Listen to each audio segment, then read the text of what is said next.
Alors, c'est peut-être la question la plus fondamentale de toutes, celle qu'on se pose depuis qu'on a levé les yeux vers le ciel. Sommes-nous seuls dans l'univers? Allez, on plonge ensemble dans ce que la science et la philosophie ont à nous dire là-dessus. Regardez ce chiffre, 60 milliards. Essayez juste de vous le représenter un instant. C'est un nombre qui dépasse l'entendement. Mais qu'est-ce qu'il signifie vraiment?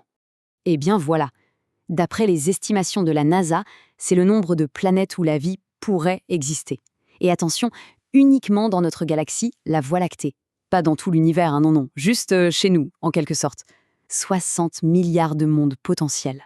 Franchement, quand on voit un chiffre pareil, l'idée que la Terre soit la seule exception, le seul endroit avec de la vie, ça paraît presque un peu arrogant, non?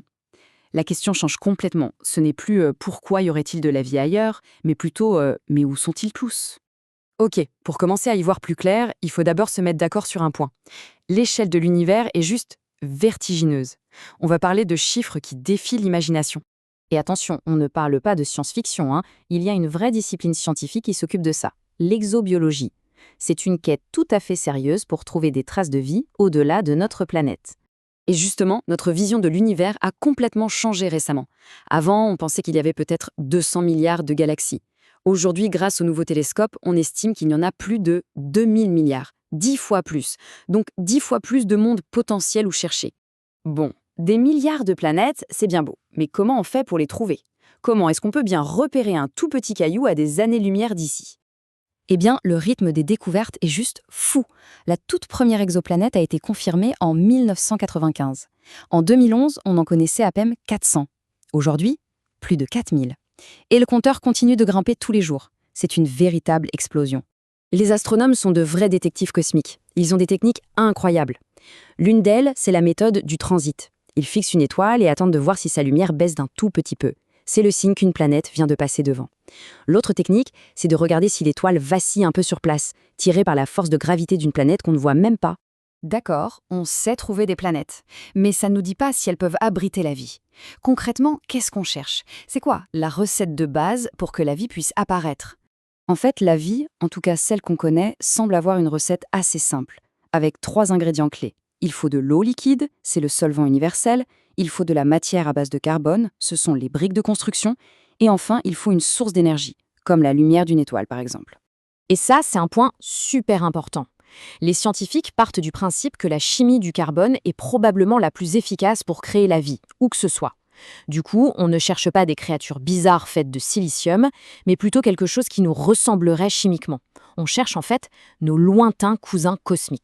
Cette citation, elle fait réfléchir, hein. Ça nous remet un peu à notre place. Si l'humanité, avec toutes ses guerres, sa pollution, ses problèmes, représente le summum de l'intelligence dans l'univers, alors on peut se dire que l'univers a un sacré problème. Ça donne une autre perspective à toute cette recherche. D'accord, on a la recette, mais d'où viennent les ingrédients? Pour ça, il faut remonter très très loin en arrière, au tout début.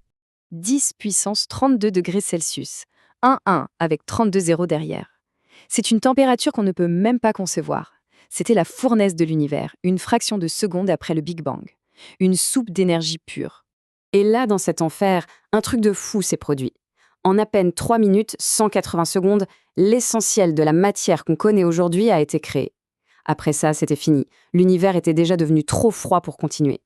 Et ce qui a été fabriqué en masse pendant ces 3 minutes, c'est surtout de l'hydrogène, environ 98% de toute la matière. Et là, il faut vraiment s'arrêter 2 secondes. Chaque atome d'hydrogène dans le verre d'eau posé à côté de soi a été créé à ce moment précis. On est tous littéralement faits de poussière du Big Bang.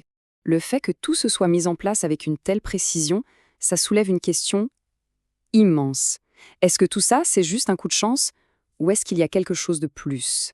Finalement, ça nous laisse face à 2 grandes options.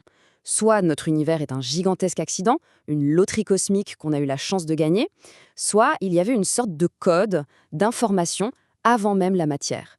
Un ensemble de règles qui faisait que l'apparition de la vie n'était pas juste possible, mais inévitable. Et cette idée d'un univers programmé, ce n'est pas juste une idée farfelue. Le grand Einstein lui-même, en étudiant les lois de la physique, parlait de cet esprit immensément supérieur qu'il sentait derrière l'élégance et la cohérence de l'univers. Au bout du compte, chercher la vie ailleurs, c'est aussi se poser des questions sur nous-mêmes, sur notre propre existence. Chaque étoile qu'on observe, c'est un peu un miroir. Alors, on vit dans un univers qui a simplement eu de la chance ou dans un univers qui suivait un plan depuis le début? La question reste ouverte.